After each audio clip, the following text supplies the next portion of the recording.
Sins of a Solar Empire 2 is an epic space strategy game that can be played in many different ways. It's a fantastic single player game of course, but once you've gotten your head around the basics, jumping in and playing with friends is a whole new experience. We've already covered playing cooperatively with friends, which is one of the most popular ways to play Sins with other players. But the Sins 2 community has a thriving competitive multiplayer scene too, where intrepid players, either solo or in teams, take on their opponents in a head-to-head struggle for supremacy. In this episode, we'll examine 10 notable multiplayer maps and what makes them exciting to play in competitive games of Sins of a Solar Empire 2.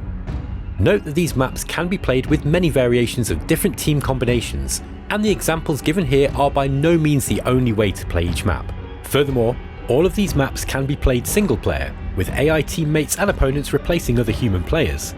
As always, you're free to play the way you want to.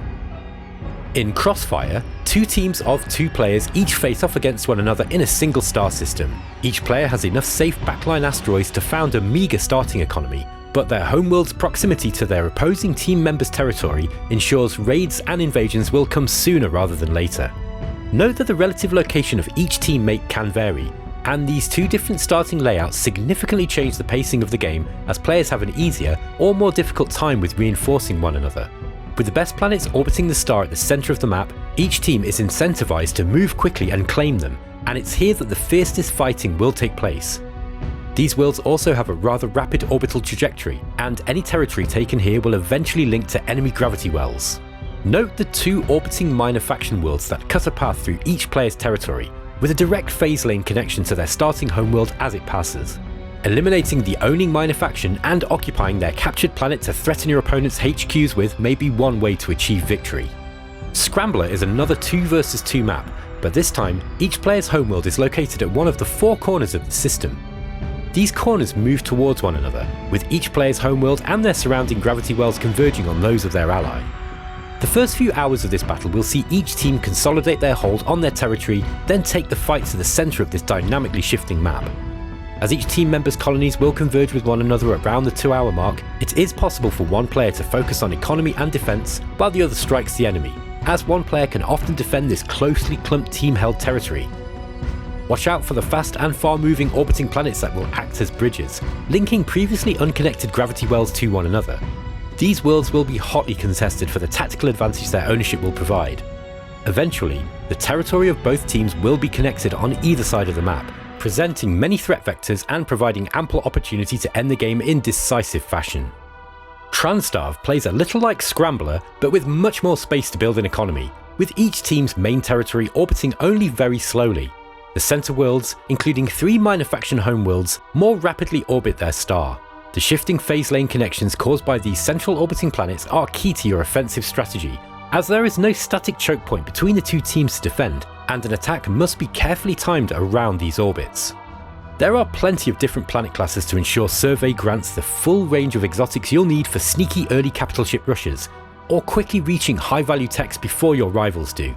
Each team can claim a fast orbiting world that will penetrate deep into enemy lines, and what you do with that is up to you. Heavily fortifying it and then timing its arrival into enemy territory with your own coordinated strikes across the central star's worlds may be an effective play.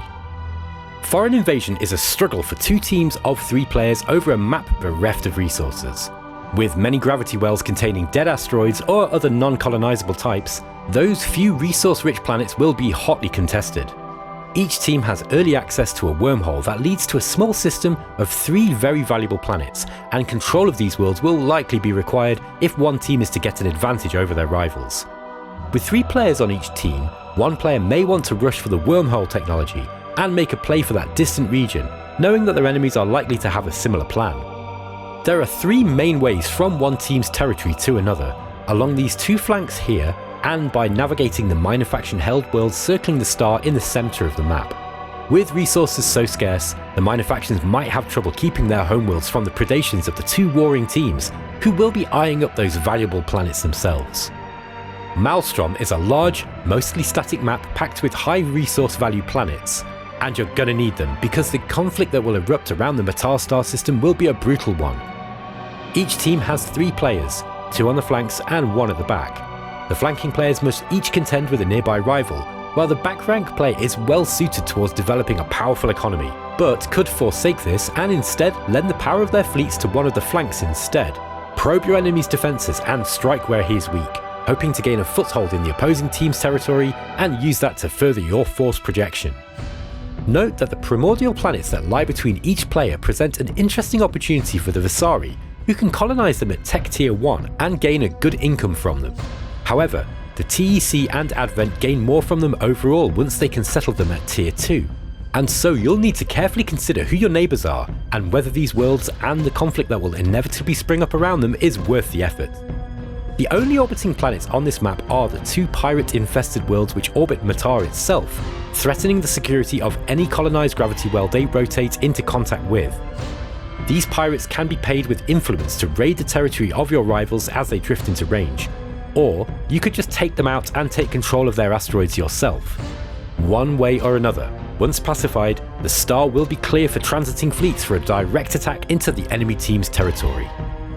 Triple on Taunt is a very special low-resource map designed for 3 teams of 3 players, with the homeworlds of each of the 3 teammates located adjacent to one another, a whirligig roundabout of orbiting planets around the central black hole as your most direct route to your enemy's territory, and flanking routes via valuable ice and gas planets too. There is much room for advanced strategies here. Each player in a team is free to pursue their own build and strategy, and with your teammates so close, defending one another is relatively easy. A player's faction choice may help determine whether they're better suited for defense, offense, economy, or some other supporting role. That said, each player's economy will be rather small compared to some of the other large multiplayer maps, and so those valuable worlds between teams will become an attractive proposition. Resource shortages and the need to expand to richer worlds will be the prime driving factor for the eruption of wars across the map. With an odd number of teams, there's always the opportunity for a 2 versus 1 team up, and that will dramatically shift the balance of the game in rapid fashion. Chaos is a ladder, as they say, and this could be one way to move a stalemated game forwards. Buzzaw has a similar layout to Malstrom with a mostly static map, rich planet variety, and many pirate factions in the centre, but features 10 players, to be played either as a free-for-all or in any combination of teams that you like.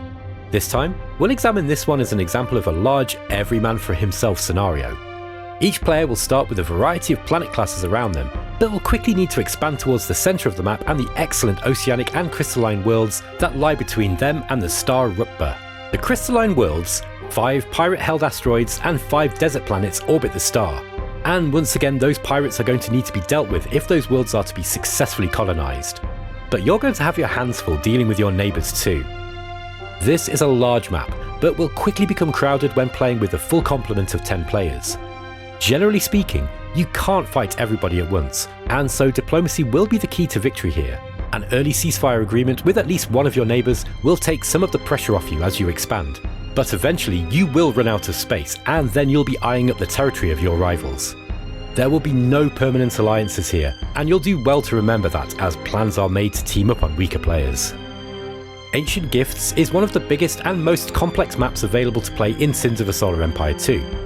With 14 star systems and their orbiting planets, and many wormholes with an elaborate maze-like layout, this is another wonderful free-for-all map that will require some serious strategizing if you're to navigate its intricacies and eliminate your rivals before they beat you.